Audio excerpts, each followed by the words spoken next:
President Trump referred to Gaza as a demolition site and suggested that its inhabitants, over 2 million people, would be happy to live elsewhere.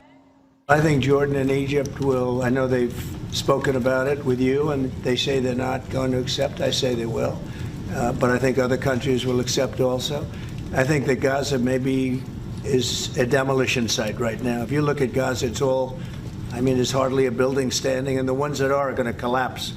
You can't live in Gaza right now, and I think we need another location. I think it should be a location that's going to make people happy. You look over the decades, it's all death in Gaza. This has been happening for years. It's all death. If we can get a beautiful area to resettle people permanently in nice homes and where they can be happy and not be shot, not be killed, not be knifed to death like what's happening in Gaza. And right now you have in Gaza a very dangerous situation in terms of explosives all over the place, in terms of tunnels that nobody knows who's in the tunnel. The whole thing is a mess. And I think that if we can resettle, and I believe we can do it.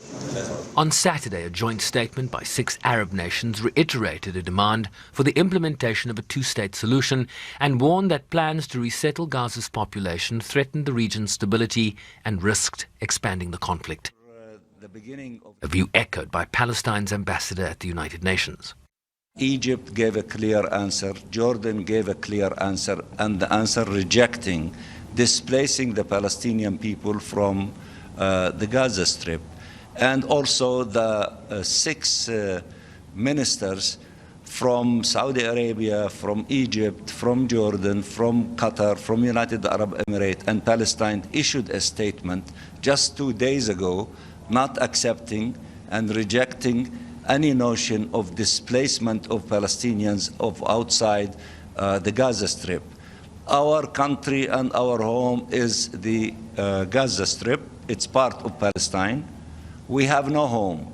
For those who want to send them to a happy, nice place, let them go back, to their original homes inside Israel. There are nice places there, and they will be happy to return to these places.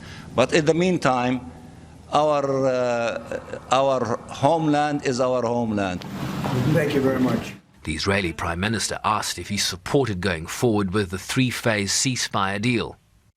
I support getting all the hostages out and meeting all our war goals. That include destroying Hamas's military and governing capabilities and making sure that Gaza never poses a threat to Israel. How optimistic are you about reaching phase 2 of the ceasefire? How optimistic are you about that happening? Well, we're going to try. That's one of the reasons, one of the things we're going to talk about here. And if we, when Israel and the United States work together, and President Trump and I work together, the chances go up a lot. Trump met Netanyahu on the same day he ordered an end to U.S. engagement with the United Nations Human Rights Council and continued a halt of U.S. funding to the UN Relief and Works Agency for Palestinian refugees. I've always felt that the UN has tremendous potential. It's not living up to that potential right now. It really isn't, hasn't for a long time. It has, there are great hopes for it, but it's not being well run, to be honest, and they're not doing the job. A lot of these conflicts that we're working on should be settled, or at least we should have some help in settling them. We never seem to get help.